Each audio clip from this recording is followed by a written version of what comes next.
Hello everyone, welcome to my channel Hip Hop Gossip for you. Diddy files an emergency motion in a $100 million sexual assault lawsuit.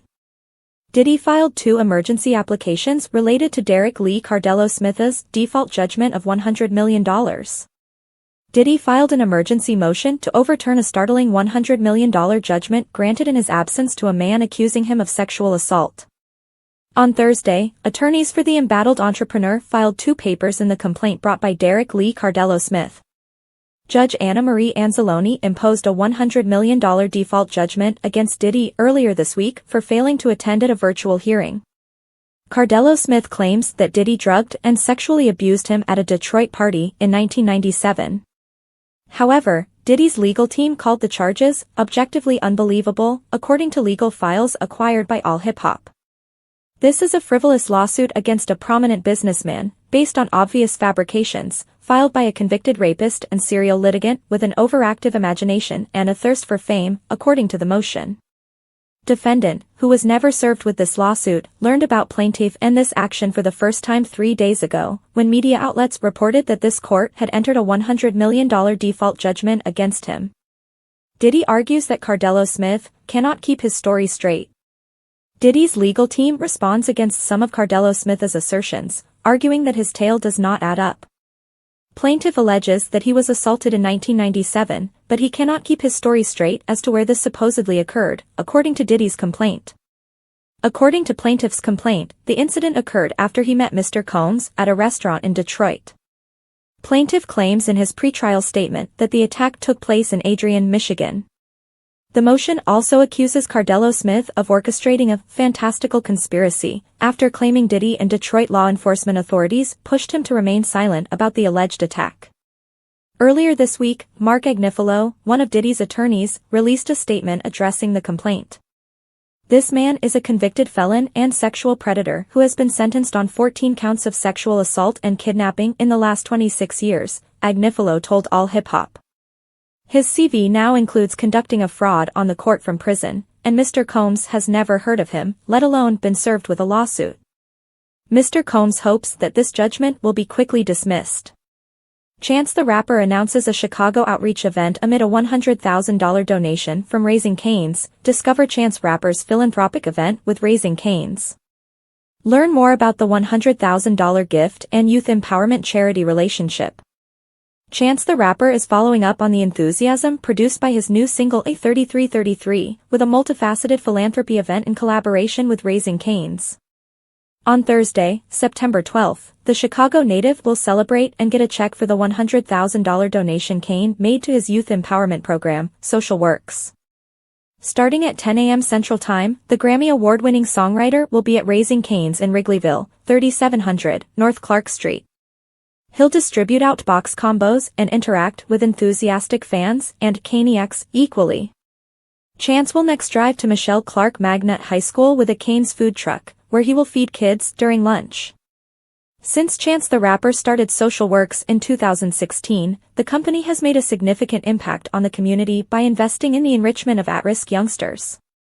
Over the years, the organization has assisted thousands of young people by focusing on important areas of need, such as education, mental health, homelessness, and performing in the literary arts. As a response, Social Works has launched a number of civic participation activities aimed at providing youth with access to leadership and positivity while also fostering a feeling of community. Among the initiatives running through this point are Open Mic, New Chance, Arts and Literary Fund, and Kids of Kingdom, among others. Earlier this year, in April, Social Services took over Chicago's historic Rem Theater for a one-night-only benefit concert for Chicago's youth, which Chance headlined. The news of the collaboration between Social Works and Raising Cane's follows the release of Chance's transparent new single 3333. In addition to expressing his thoughts on fans and content makers fabricating videos claiming he fell off, the acid rap artist discusses his recent performance at the Minnesota State Fair, where his ticket sales were far lower than the venue's 14,000-person capacity. Regardless, Chance elected to carry on with the performance, which he chronicled in the music video for the emotional tune. Rick Ross addresses Drake's feud and discusses possible reconciliation. Rick Ross has opened up about his feud with Drake, which began earlier this year when the two rappers traded shots and diss recordings. Subscribe to receive all hip-hop news alerts. Do not be the last to know. Receive breaking news in your email. Rick Ross is speaking out about his strained relationship with Drake, including if he believes a reconciliation is feasible. On Thursday, September 12th, the OMG honcho featured on the most recent episode of Young Miami's Kershaw Please podcast. The former City Girls rapper pressed him on their differences, asking if the Drake feud was genuine or simply business. Azoic. Nah. I'm not going to say it's business, Ross said, insisting Drake had fired the first shot. He mentioned my name, which is a no-no. Do not do that. Especially when it doesn't involve any genuine ####. He went on, noting his frequent taunting via Instagram stories. I enjoy that I can wake up every day and say BBL Drizzy or some more #### while I'm smoking a joint, listening to the waterfalls and all that ####, looking at the birds fly off, said the DJ. That #### easy for me, but is everybody built for this? Ross went on to say, it most definitely could be a real thing. Rick Ross on whether he truly believes Drake has a BBL.